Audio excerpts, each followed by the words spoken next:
Hey guys, Ryan with the Driven Channel. I am here with Jay. We're in his 240. What year is this? 96. 96 240SX. And he has a really cool story to tell, kind of about his past in cars and how he has a love for these S-chassis Nissans. It's your second one? It is my second one. All right. And the thing that I kind of like about this car is you didn't quite ruin it. Completely. I tried during college. So it's rare that you see a 240 that hasn't been just slammed into the ground, turboed, blown up, wrecked into stuff, and drift missiled. And this one's pretty clean. Thanks. So what all is done to this one, Jay? Well, I rebuilt the motor and then immediately put it in the shop to replace the subframe bushings. Okay. And 6 years later, it came out with full suspension. Once I got it running, then I did the interior, and now I'm looking to start on turboing the motor and then look at aero and paint. Nice. Okay. Well, what got you into cars, Jay? Not my family, that's for sure. Okay. My dad, my uncles, I guess my uncle's a mechanic, but he worked on diesel trucks. My dad never really liked working on cars. I helped him a little, but I was pretty terrible at handing him stuff and recognizing the tools. But around the time I was 14, I started hanging out with my cousin Eric, and he had a 90s Honda Accord, early 90s. Okay. And I didn't like it at all. The first cars that I was into when I was 12 or 13, I liked the like 95, 96 Camaros, and I liked the mid-90s 3000 GTs. So you had terrible taste in cars, is what you're saying? I still kind of like the GTs, the look of them anyways. All right, I mean, I'll give you, they look cool. Yeah. So I started riding around with him a lot, and his car had chrome wheels and intake and exhaust. Okay, and when was this in the... I was still like 14, 15. Okay. So whenever I started looking to buy a car, I was driving my dad's truck, which was a stick, Right. when I had my permit. And so when I got my license, I started looking for a car. And a buddy and coworker of mine, his dad had a creamy Z32 300ZX. Oh, nice. That I liked, but my dad encouraged me not to get a rear-wheel drive sports car as my first car. That's probably a good call. It was definitely him just looking out for your safety. Yeah. I still ended up driving like a maniac and wrecking my first car. Of course you did.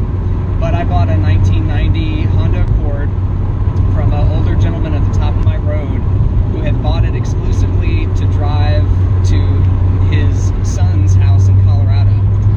And so he took it on these long trips and then put it away in the garage.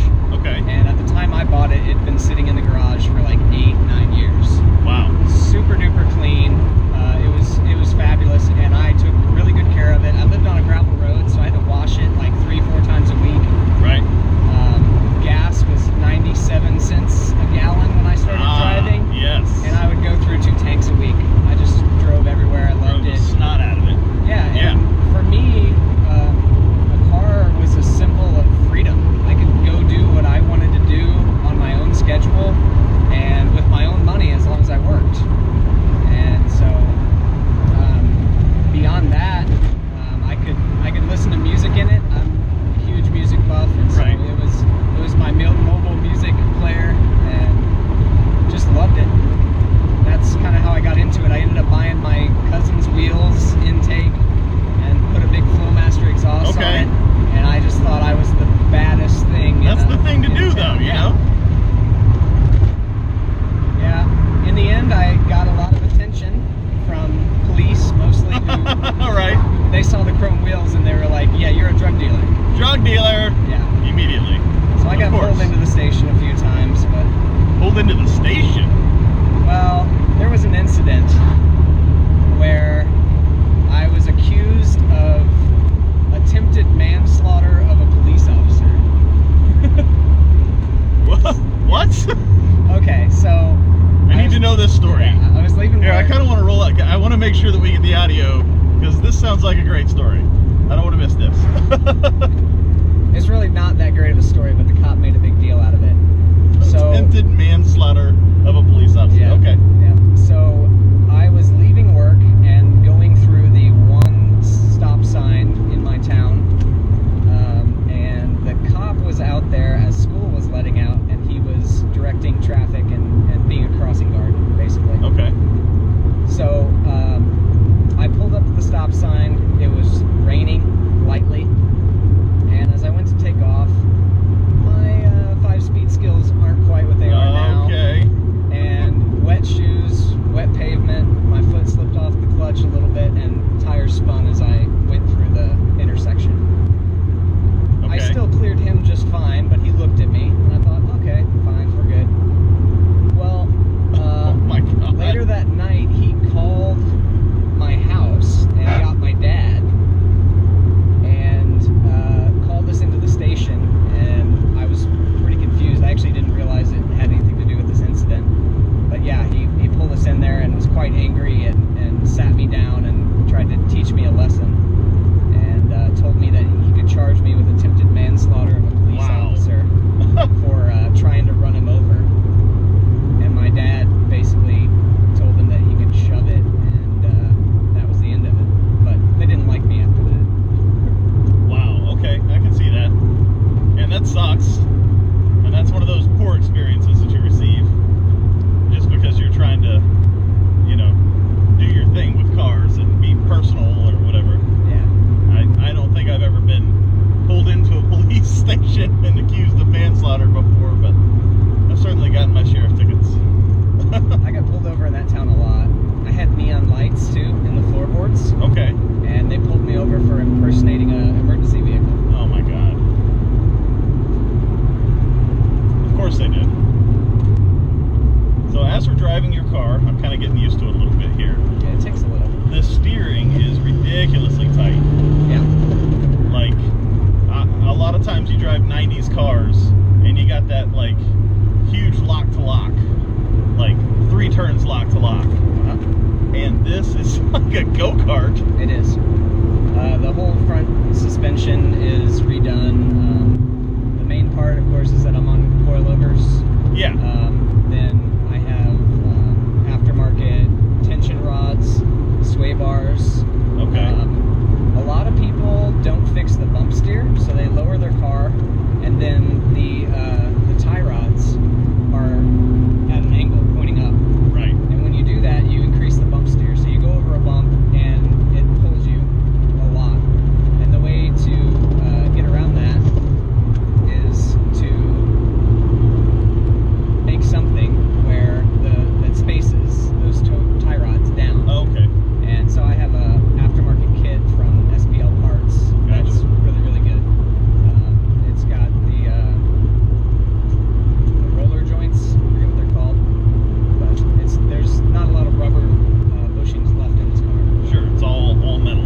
Yep. And you can kind of tell that as you're driving, for sure. Yeah, it's definitely not calm and smooth as it was as a secondary car. Do you daily this car? No, No, I do okay. not. I used to.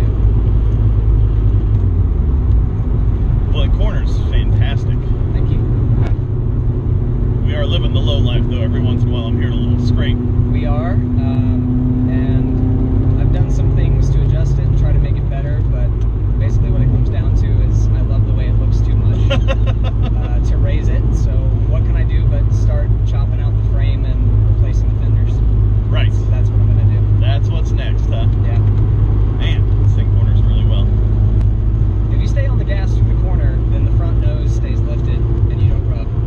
But Oh, okay. you have to set it up So properly. you're saying that I need to be ballsier in my driving, but I'm not driving aggressively enough. Okay. little bit. Gotcha. However, you should know the rule for this is